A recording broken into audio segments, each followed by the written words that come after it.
दोस्तों, अगर आपसे कोई ये कहे कि जिस वक्त अरब की सरजमीन पर इस्लाम अपने पहले कदम रख रहा था, उसी दौर में चीन जैसे दूर मुल्क में मस्जिद की बुनियाद पड़ चुकी थी, तो शायद आप एक पल को ठहर जाए, क्योंकि आमतौर पर हमें यही सुनाया गया है कि इस्लाम चीन में बहुत देर से पहुंचा। लेकिन इतिहास जब सामने आता है तो कहानी कुछ और ही कहती है। चीन की ये पुरानी मस्जिदें सिर्फ इबादत की जगह नहीं है, बल्कि उस लंबे सफ़र की गवाही है जो अरब से चला और समंदरों, पहाड़ों और हज़ारों किलोमीटर का फासला तय करके चीन तक पहुंचा। ये कहानी तलवार की नहीं है, बल्कि कारोबार, अमानत और अखलाक की है। और इस सफ़र की शुरुआत होती है चीन के उस शहर से जो सदियों तक दुनिया का सबसे बड़ा तिजारती मरकज़ रहा, यानी बिजनेस सेंटर, यानी ग्वांगझोउ। ग्वांगझोउ की हुआई शेंग मस्जिद को चीन की सबसे पुरानी मस्जिदों में गिना जाता है। कहा जाता है कि इसकी बुनियाद 7वीं सदी में रखी गई, जब अरब व्यापारी समंदर के रास्ते चीन पहुंचे। ये वो दौर था जब सिल्क रूट सिर्फ माल की राह नहीं था, बल्कि सोच और यकीन के फैलने का जरिया भी था। हुआई शेंग मस्जिद की बनावट पर नजर डाले तो ये किसी आम मस्जिद जैसी नहीं लगती। यहाँ ना ऊंचे गुंबद है, न वैसी मीनारें जैसी हम आम तौर पर देखते हैं, बल्कि इसका ढांचा पूरी तरह चीनी अंदाज का है। और यही बात सबसे बड़ा सबूत बन जाती है कि इस्लाम ने यहाँ आकर खुद को थोपने की कोशिश नहीं की, बल्कि लोकल तहजीब के साथ खुद को ढाल लिया। इस मस्जिद से एक पुरानी रिवायत भी जुड़ी हुई है, जिसे यहाँ के मुसलमान बड़े एहतराम से याद करते हैं। कहा जाता है कि यहाँ एक ऐसी कब्र मौजूद है जिसे नबी करीम सल्लल्लाहु अलैहि वसल्लम के एक सहाबी से जोड़ा जाता है। कुछ लोग इसे साद बिन अबी वक्कास रदी अल्लाह ताला अन्हु से जोड़ते हैं। हालांकि इतिहासकार इस पर पूरी तरह मुत्तफिक नहीं है और कई का मानना है कि उनकी वफ़ात मदीना के ही इलाके में हुई थी। लेकिन इस रिवायत का सदियों तक जिंदा रहना अपने आप में ये दिखाता है कि चीन और इस्लाम का रिश्ता कितना पुराना और गहरा है। हुआई शेंग मस्जिद के अहाते में खड़े होकर ये महसूस होता है कि इस्लाम यहाँ किसी फौज के साथ नहीं, बल्कि भरोसे और अमानत के साथ पहुँचा। ग्वांगझोउ के बाद सफ़र हमें ले जाता है चीन की राजधानी बीजिंग की तरफ, जहाँ मौजूद है नियूजी मस्जिद। नियूजी मस्जिद को उत्तरी चीन की सबसे अहम मस्जिदों में गिना जाता है और इसकी बुनियाद तकरीबन 1000 साल पहले रखी गई थी। सबसे खास बात यह है कि ये मस्जिद आज भी लगातार आबाद है और यहाँ नमाज का सिलसिला कभी टूटा नहीं। नियूजी मस्जिद की बनावट पूरी तरह चीनी रंग लिए हुए है। लाल दीवारें, लकड़ी की छतें और ऐसा दरवाज़ा जो देखने में किसी चीनी इबादतगाह जैसा लगता है, लेकिन जैसे ही अंदर दाखिल होते हैं तो एहसास होता है कि सजदा वही है, दुआ वही है और कुरान की आवाज़ वही है जो दुनिया के हर हिस्से में सुनाई देती है। ये मस्जिद इस बात की मिसाल है कि इस्लाम ने चीन में अपनी पहचान छुपाई नहीं, बल्कि खामोशी से अपनी जगह बनाई। नियूजी मस्जिद के आसपास आज भी हुई मुसलमानों की आबादी रहती है, जो सदियों से बीजिंग की समाजी ज़िंदगी का हिस्सा रही है। और यही से ये बात साफ होने लगती है कि चीन में इस्लाम का सफ़र हर जगह एक जैसा नहीं रहा। बीजिंग के बाद अगर हम पश्चिम की तरफ बढ़ते हैं तो पहुंचते हैं शीनिंग शहर, जहां मौजूद है डोंगगुआन मस्जिद। ये मस्जिद सिर्फ इबादत की जगह नहीं रही, बल्कि एक ऐसा मरकज़ बनी जहां से दीन की तालीम फैली। डोंगगुआन मस्जिद से जुड़े मदरसे लंबे वक्त तक इस्लामी इल्म का गढ़ रहे। यहाँ से ऐसे उलेमा निकले जिन्होंने चीन में इस्लाम को जिंदा रखने में अहम किरदार अदा किया। इस मस्जिद की बनावट भी यही बताती है कि यहाँ इस्लाम और चीनी तहजीब साथ साथ चली। मस्जिद का अहाता आज भी उस दौर की याद दिलाता है जब अपनी पहचान को बचाना आसान नहीं था। और यही कहानी और गहरी हो जाती है, क्योंकि अब सवाल उठता है कि जब चीन में इस्लाम इतने अलग अलग रास्तों से पहुंचा तो यहाँ के मुसलमानों की पहचान एक जैसी क्यों नहीं रही। क्यों कुछ मुसलमान पूरी तरह चीनी समाज में घुल मिल गए और कुछ ने अपनी अलग पहचान को संभाल कर रखा?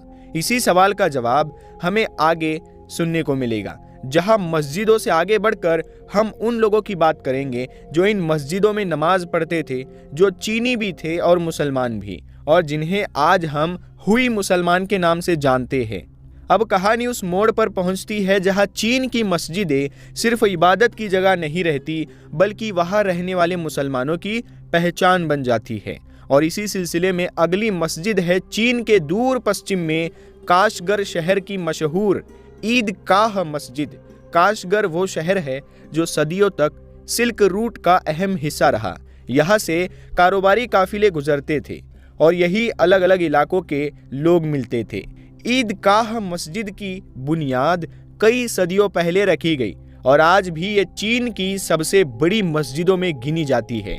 इसका बड़ा सहन, ऊंचा दरवाजा और खुली जगह ये बताती है कि यहाँ नमाज सिर्फ इबादत नहीं बल्कि एक सामूहिक जिंदगी का हिस्सा रही है। ईदगाह मस्जिद की बनावट देखकर साफ महसूस होता है कि यहाँ इस्लाम ने अपनी अलग पहचान बनाए रखी। ये मस्जिद हमें बताती है कि चीन के हर इलाके में इस्लाम एक जैसे हालात में नहीं पनपा। कहीं वो लोकल तहजीब में घुल गया और कहीं उसने अपनी अलग शक्ल बचा कर रखी। काशगर की ईदगाह मस्जिद उसी अलग रास्ते की गवाही देती है। अब अगर हम काशगर से वापस पूर्व की तरफ चलते हैं तो पहुंचते हैं शियान शहर में, जहां मौजूद है चीन की ग्रेट मस्जिद। शियान वो जगह है जहां से ज़मीनी सिल्क रूट की शुरुआत मानी जाती है और यही वजह है कि यहाँ इस्लाम बहुत पहले पहुंच चुका था। शियान की ग्रेट मस्जिद 8वीं सदी में बनी और इसकी सबसे खास बात यह है कि इसे पहली नज़र में मस्जिद कहना मुश्किल हो जाता है, क्योंकि इसकी बनावट पूरी तरह चीनी अंदाज में है। लकड़ी के दरवाजे, आंगन दर आंगन और झुकी हुई छतें, लेकिन जैसे ही अंदर बढ़ते हैं अरबी और चीनी लिपि में लिखी कुरान की आयतें दिखाई देती है और तभी एहसास होता है कि इमारत चाहे जैसी हो, रूह वही है। यही मस्जिद इस पूरी कहानी का निचोड़ बन जाती है, क्योंकि ये साफ दिखाती है कि इस्लाम चीन में शोर के साथ नहीं बल्कि खामोशी के साथ दाखिल हुआ। अब अगर हम इन 5 मस्जिदों को एक साथ देखें तो एक तरफ तस्वीर सामने आती है कि इस्लाम चीन में किसी एक रास्ते से नहीं आया। कहीं अरब व्यापारी समंदर के रास्ते पहुंचे, कहीं सेंट्रल एशिया से मुसलमान ज़मीनी रास्तों से आए और कहीं चीन के अपने लोगों ने इस दीन को अपनाकर उसे अपनी ज़िंदगी का हिस्सा बना लिया। और यही से कहानी मस्जिदों से आगे बढ़कर लोगों तक पहुंचती है, क्योंकि अब सवाल ये नहीं रह जाता कि मस्जिद कब बनी, बल्कि ये बन जाता है कि वहाँ नमाज पढ़ने वाले लोग कौन थे।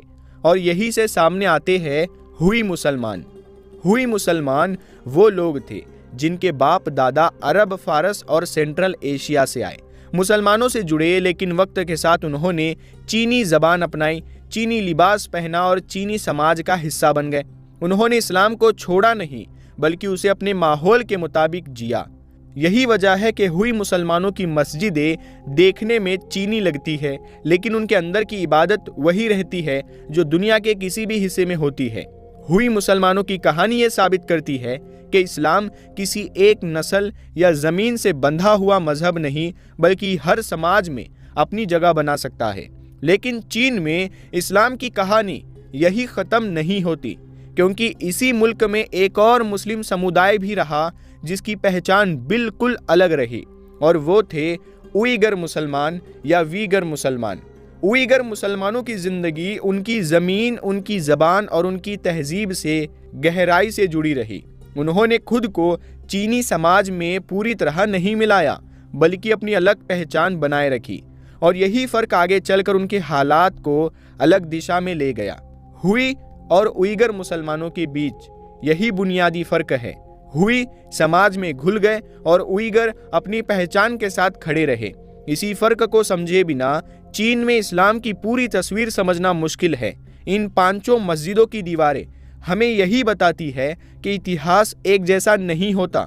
हर ज़मीन पर इस्लाम ने अलग अंदाज से अपनी जगह बनाई, कहीं सब्र के साथ, कहीं समझदारी के साथ और कहीं अपनी पहचान को संभालते हुए।